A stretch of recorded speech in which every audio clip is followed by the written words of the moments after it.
Teddy, I think Steve Georgi took control of the screen. And I Okay. think that's why it's kind of weird. So I'm waiting for him to come back and hopefully he can um Change it. I don't know. I'm trying to figure it out because do you see Steve Georgi kind of Yeah, let me try one thing real Carol, quick. Carol, I think you're right. I think I saw him do that. I sent him an email message too, but I okay. don't know that he saw it. So And I tried to take control of the screen and then it didn't work. So okay. Okay. Did it change now? Yeah. Okay. That's weird. How did it work for you? But good, I'm glad it worked. Thank you. Mess around with this all day, unfortunately. What did you do to make it work?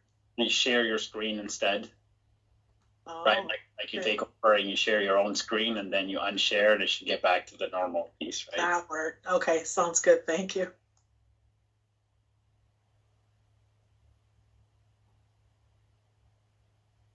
Okay. All right. Well, welcome back, everybody. It's 11:22, so let's go ahead and get started. The next piece of agenda item is to do an update. Again, today the theme is mainly updates, particularly from the Office of Broadband Development. So the last piece we have an update on is the Digital Equity Program, and I believe Anna Buckland, I saw Hannah earlier. Mm-hmm. Good morning.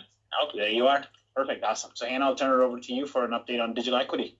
Thank you. I'm going to share my screen, the entire screen, apparently. That's not what I meant to do, but you can see my slides, right? Okay. Yes. And I'll try to prevent you from also having to look at yourselves.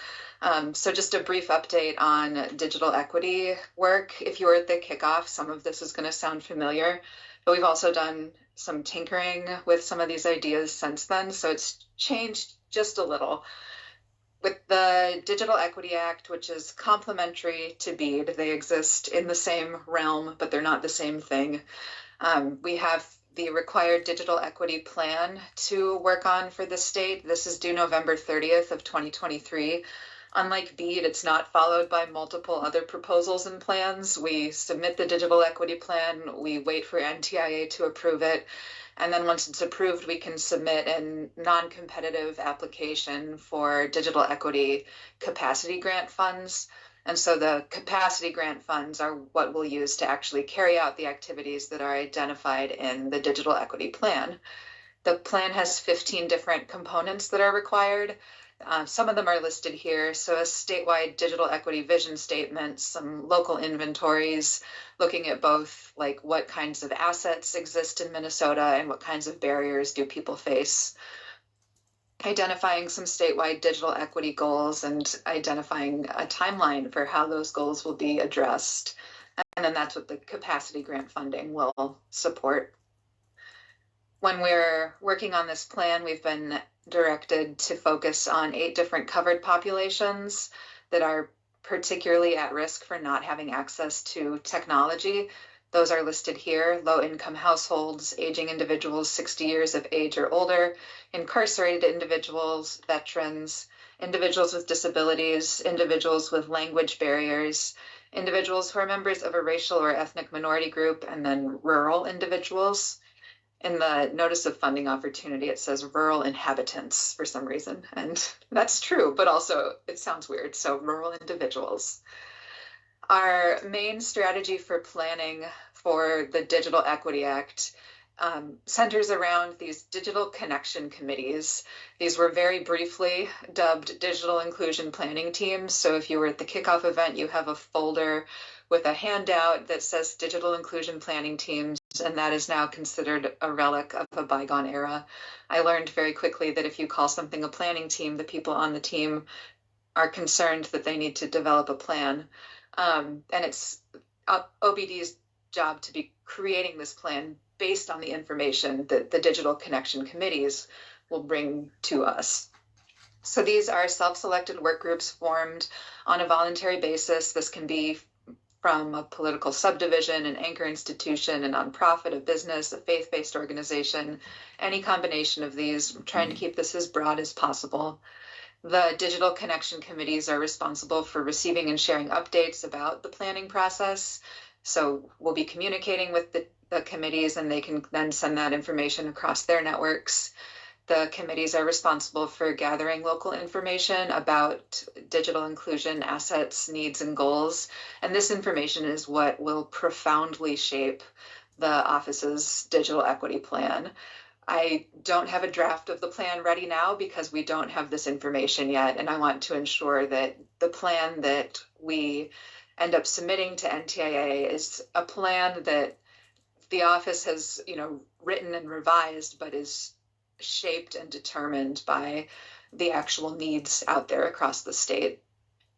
I'll work with the digital connection committees to provide templates, guides, and other resources to guide their work.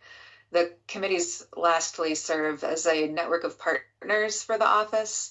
So as our Digital Equity Act work develops during the planning process and beyond, this network forms kind of the basis of who we can quickly and easily reach out to with updates to the plan and the implementation of the plan.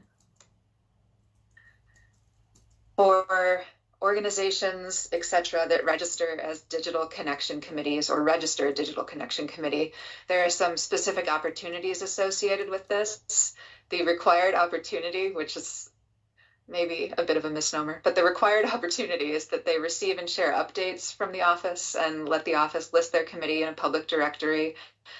And this is just so that if an individual wants to join a committee in their area but doesn't know where to get started, this can give them that starting point. And then the rest is all optional. This is designed to be completely voluntary and with a workload that is flexible based on every individual team's capacity and the level to which they want to be involved. Of course, I hope for good involvement and high participation. At the same time, I want to respect those who might be more deliberate in setting boundaries around their work. So one of the optional opportunities is the committees can submit information to the office that will shape the digital equity plan. This could be information about how many people are lacking a device in their area, or some qualitative data describing some of the kind of workarounds maybe people have used to get access to technology when they can't access it at home. Another opportunity is receiving a non-competitive Assessing Digital Inclusion mini grant. These are up to $4,000, so they're small, but that means they can be non-competitive. These grants are designed to support teams or committees in gathering information, so it could be supplementing wages for a part-time staff person so that that person can now dedicate an extra 5 hours a week on collecting information. It could be a subscription to some survey software for the duration of the performance period so that the committee can conduct a community survey. The applications for these are due March 3rd, and then the performance period is April 3rd to June 30th. So it's not a huge grant amount, but it's non-competitive, and it's, I think, enough to give a boost to a smaller team or a smaller community that wants to be involved but doesn't quite have the capacity as it is. Third are the virtual networking sessions. These will be April 12th and June 30th. More information to come. And this is an opportunity for committees to meet with one another and learn from each other. And last, providing feedback on a draft of the digital equity plan from August 21st-ish through September 29th-ish. The draft of the digital equity plan will be posted on the Office of Broadband Development's website. We'll be taking public comment on the draft through an online survey, through virtual meetings, and also through in-person regional gatherings in up to 12 locations, which are all to be announced.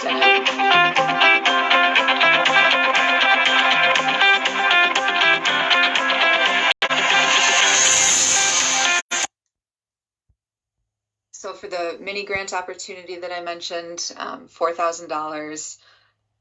The deadline to apply is March 3rd, and then the grant period is April to June. We're cutting this off at the end of the state fiscal year. It'll save our staff a lot of time and energy in trying to roll over funds from one state fiscal year to the next, and it'll also simplify their reporting and financial documentation for grantees, because the goal is really to keep this as like low barrier and easy entry as possible. Here's the overall timeline between now and November 30th. So those applications are due early on, along with the deadline to register for committees. April through June is when the majority of the work takes place. And then August and September is when we will be hurriedly gathering feedback in order to really refine the plan based on the needs and goals across the state. This is the answer to the question, how can I help? This is how you can help. You can consider forming and registering a Digital Connection Committee by March 15th. The registration form is on the Digital Inclusion webpage for the office's website.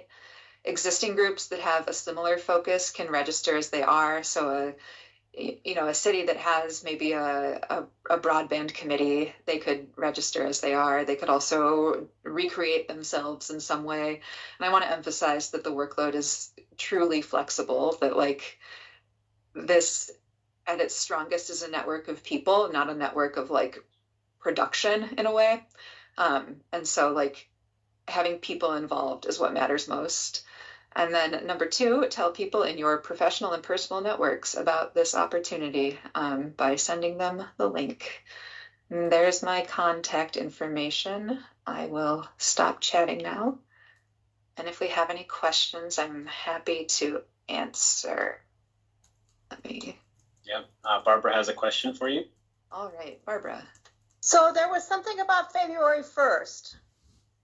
Is that still 1st. happening? A link to watch something? Correct. So in a different plane of reality, I had hoped that we would have the grant applications posted a little bit sooner, but they didn't get posted till today. Okay. And yeah, so initially I was going to do a technical assistance webinar on February 1st, but given everything was posted today, that's been pushed back until the 8th. Okay, good. I'll stop looking for it. Yeah, so the date, the time, and the link for that are all on the website and in the RFP. So I wanted to say that we have been looking at it down here. We do have an existing committee. Everybody's running really hard. The winter's been really hard. We've had a tremendous amount of snow days. Getting volunteers. So it's glad to hear the tier of being able to get involved with it. We will look at the possibility of an application. But I also wanted to add that I hope that the deed office as a whole looks at those kind of grants to communities to do organizing. We started here with Blandon funds. Without Blandon, I would not be here. And someone needs to pick up the ball and think about, and we did look at AmeriCorps, Teddy, but our person turned us down the day before, so that didn't work for us. But boy, some funding to local communities to do this kind of work going ahead is really important, and we would not be here without the Blandon support we had. Thank you. Thank you. I'll stop looking for that link. Other questions or comments for Hannah?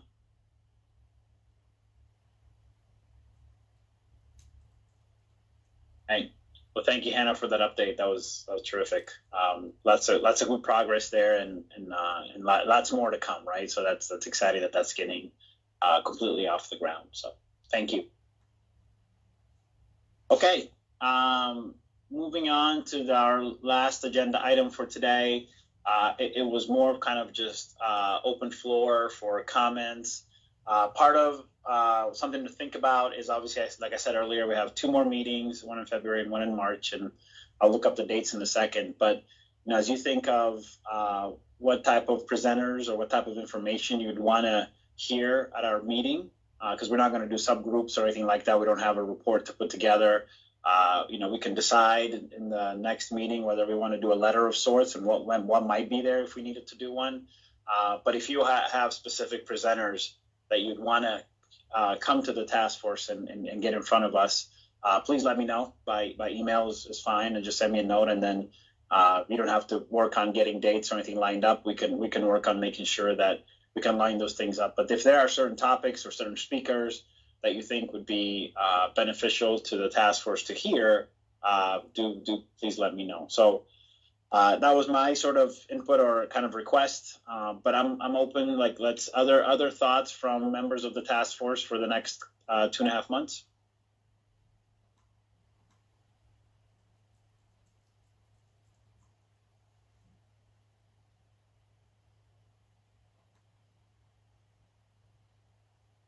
not hearing any. So it's Barbara again. I'm going to bring up again the fact that there is no broadband day on the Hill this year. There really is, so that really creates a different kind of situation in terms of making this presence known. There's so many big political items going on out there. I'm worried we're going to get lost in the weeds in terms of this issue being before the legislature, and I don't know what the task force could do about that. I don't know if you'll be invited to more meetings there, but I have a big concern about the lack of visibility about this issue. Yeah. You know, one thing Nathan mentioned earlier, but when Bree and I were at the front of the House Ag Committee, it's true. There's a lot of folks that are new, especially even on that committee, that not are familiar with broadband. They know what broadband is, right? But maybe not the details of. There are some questions around, fixed wireless, satellites, like those types of things, right? But also just knowing some of the understanding the gaps, et cetera. I mean, one thing is, obviously and as Nathan mentioned earlier, is to request to testify in front of that committee, particularly in a time when there's not too many things on the agenda. As an example, when we went, I think there were supposed to be other topics, but it got cleared out, and we were supposed to have 20 minutes, and we ended up spending almost an hour and 10 minutes, right? Which was really good. And then we got some basic questions, right? It wasn't anything. Yeah, there were some kind of spicy, kind of intricate questions, but a lot of them were just basic stuff. So one way to do it is to, kind of try to get on the agenda, right? And just kind of give an update, reinforce some of the recommendations. But really what helps is getting down to individual sort of situation stories and giving an example, right? So it comes to life. And I would encourage everybody here to do that. I'll certainly try to get in front of that, and also even the Senate one if possible. But those are the types of things we can do to help. And I think having the recommendations in the report helps, because it's just, you have something to go from. And even simple questions is like, well, what is it going to take to finish the job? And it's like, well, the job is going to start with the job is never finished. Right? Because the minute we get to 100 megabits up and down, then 1 gigabit is going to be the next challenge. And we're so far away from that. And then it's going to move to 10 or 5, right? From then on. So this is an ongoing thing. And just explaining that to begin with is super helpful. But then saying, okay, here's where we really have a gap today. And here's what we can do to close it. So all that is super helpful to get in front of the committees as much as we can. And I know Brian Cranbeer's not here, but he's done that in the past as well. So, and then there'll be a few legislators that will carry the torch. So getting in front of them on a one-on-one basis is critical. I actually did that in 2018 when we were with under the Blandon rubric. We got all this information and just show up for the screen. I signed up, went up there, and talked about how rural Leeser County was. Now think of us as a suburb or an ex-burb or one of those other things. This is who we are, and it was great to do. I ended up being with our senator at the same Senate hearing, but it's with that. I'm glad that the Blandon blog is continuing. That helps us to get information about what's out there, but it's challenging this session to know what's going on broadband. Yeah, and Devin, we'll have him even for the next 2 meetings. He'll definitely be a star appearance at our meeting, because he usually does a really nice job giving us an update on what bill has been created, who's got what, like so that we'll get those updates and see if we can get in front of those individuals. And again, just speaking at a personal piece for me, I've done it where I try to connect the dots where it's not just there's counties, particularly in rural communities, where the connectivity is not where it needs to be. But so what does that mean to somebody who's in an urban location, right? And then you have to say, well, look, this is where farming happens, and this is where your food comes from, and your fiber, and your fuel. And by the way, if you want to continue to help with environmental sustainability, that's work that can happen in rural communities, but that can only be done with the help of technology, and that we need broadband for that, right? So it's more of an everybody issue. It's not just a concentrated few. Yes, it's those areas, but those areas are very critical to the rest of the rest of the state and the rest of the nation. So it starts to help, especially those that are from urban communities, where it's like, are we just trying to deploy broadband for home usage? Yes, of course, for education and telehealth and all those things. But these have broader implications beyond just those in the rural communities. Steve? I guess I'm just curious if there's a role for the task force in the development of that 5-year plan that has to be completed by July. Again, I'm not aware of any kind of outreach, community activists or focus groups. I'm not sure how the OBD is engaging, but certainly that 5-year plan is going to be critical to securing those funds from BEAD and moving this state beyond our rather limited 2026 goals. I can sort of address that. Well, first, just a quick go back on the legislative thing. I think just to echo Teddy, I prepare for these hearings and try to think of all of the justifications I have to give for the funding or different pieces. And then it's surprising the questions that come up that, like, they're not even batting an eye with the funding at this point. And I know it's early, but I think we just need to recognize with the surplus and the makeup of the legislature that it's a little different than in the past. As far as the outreach, Steve, I think, just recognizing again that the kickoff last week was an opportunity to really raise awareness and also recognize that as far as the infrastructure BEAD plan is, Minnesota is steps ahead of other states. We have a strong broadband presence and program in this state, and that was echoed over and over again at last Wednesday. And so taking the information that we have and the professional expertise that the team has and working to get, the accurate maps, the all of those things, we encourage all of your input anytime. That's what we do. And so I think you don't have to wait for a specific date to engage with our office and share the information. That's exactly what Diane and Hannah, in 2 separate plans that are cohesive together, are doing right now.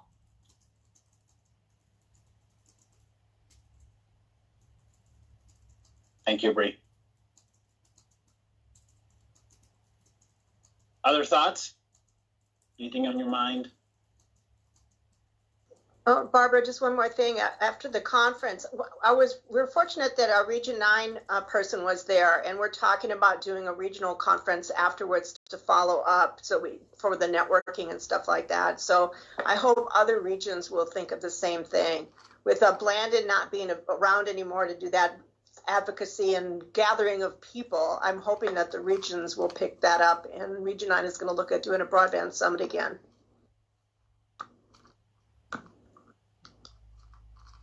Good.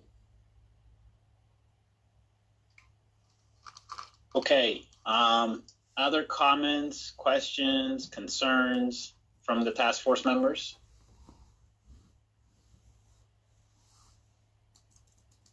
Seeing or hearing none. Anybody else that's not on the task force that wants to make a public statement or a public comment?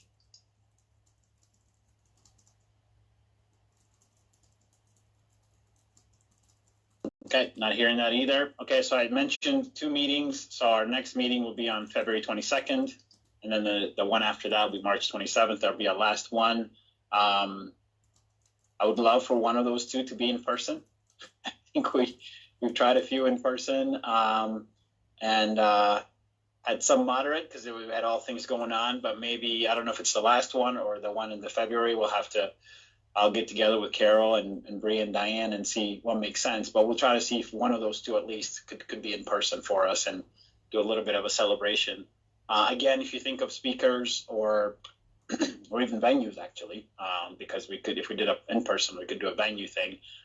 Let me know, and then we'll work on hopefully getting that scheduled. And we have some time here. So, with that, I'm not seeing any other hands up or anybody else coming off mute. I want to thank you for your participation today, and hopefully you found this information useful. And we will talk in a few weeks.